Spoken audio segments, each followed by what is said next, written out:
मेहनत के फल की कहानी। एक गांव में दो दोस्त रहते थे।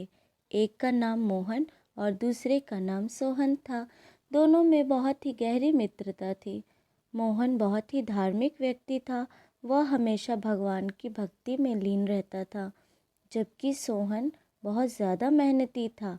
एक बार दोनों ने 1 बीघा ज़मीन लेकर उसमें फसल उगाने के बारे में सोचा, जिसके बाद वह एक अच्छा सा घर बनाना चाहते थे।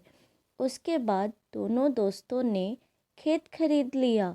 सोहन दिन रात खेत में मेहनत करता और मोहन मंदिर में बैठकर फसल अच्छे होने के लिए भगवान से प्रार्थना किया करता। इसी तरह से समय बीतता गया और कुछ दिन बाद फसल पक गई। फसल पकने के बाद उसकी कटाई करके उसे बाज़ार में जाकर बेच दिया। उसके बाद उन्हें अच्छा पैसा मिला। इस पर सोहन ने कहा कि इसमें से मेरा ज़्यादा हिस्सा है, क्योंकि मैंने दिन रात एक करके खाद पानी देकर फसल उगाई है। लेकिन यह बात सुनकर मोहन गुस्सा हो जाता है और कहने लगता है कि धन का ज़्यादा हिस्सा मुझे ही मिलना चाहिए, क्योंकि मैंने अपने खेत में अच्छी फसल होने के लिए भगवान से प्रार्थना की है और जब तक भगवान की मर्ज़ी ना हो तब तक कोई भी कुछ नहीं कर सकता है। दोनों इसी बात को लेकर लड़ने लगे। अब यह बात गांव के मुखिया तक पहुंच गई। गांव के मुखिया ने सारी बात सुनने के बाद एक फैसला किया। मुखिया ने दोनों दोस्तों को चावलों की एक एक बोरी दी, जिसमें चावलों के बीच छोटे छोटे कंकड़ मिले हुए थे। मुखिया ने कहा, इस चावलों की बोरी को घर ले जाओ और इसमें से सुबह तक चावल और कंकड़ अलग अलग कर कर लेकर आओ। फिर मैं सुबह फैसला करूँगा कि फसल का ज़्यादा धन किसको मिलना चाहिए। दोनों अपनी अपनी चावलों की बोरियां लेकर घर चले गए।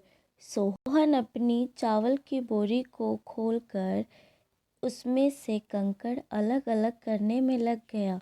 मोहन अपनी चावलों की बोरी को लेकर मंदिर में चला गया और भगवान से चावलों से कंकड़ को अलग करने के लिए प्रार्थना करने लगा। हे भगवान, मेरी चावलों से कंकड़ अलग कर दो।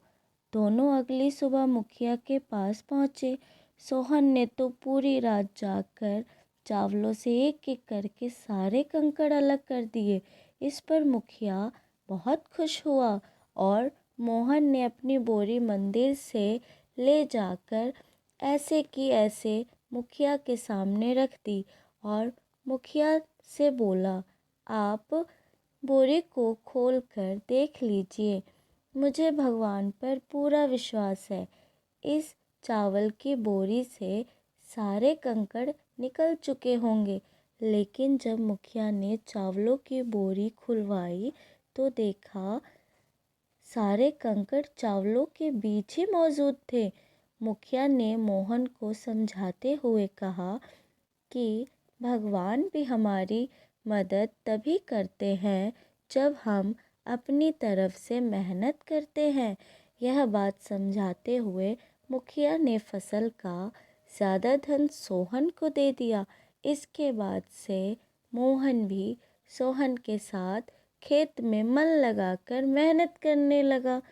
इस बार इनके खेत में और भी ज़्यादा अच्छी फसल हुई।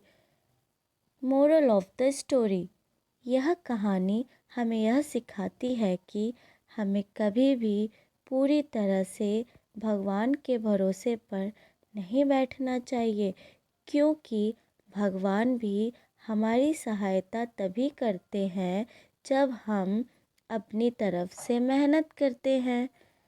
Thanks for watching. Please subscribe, like and share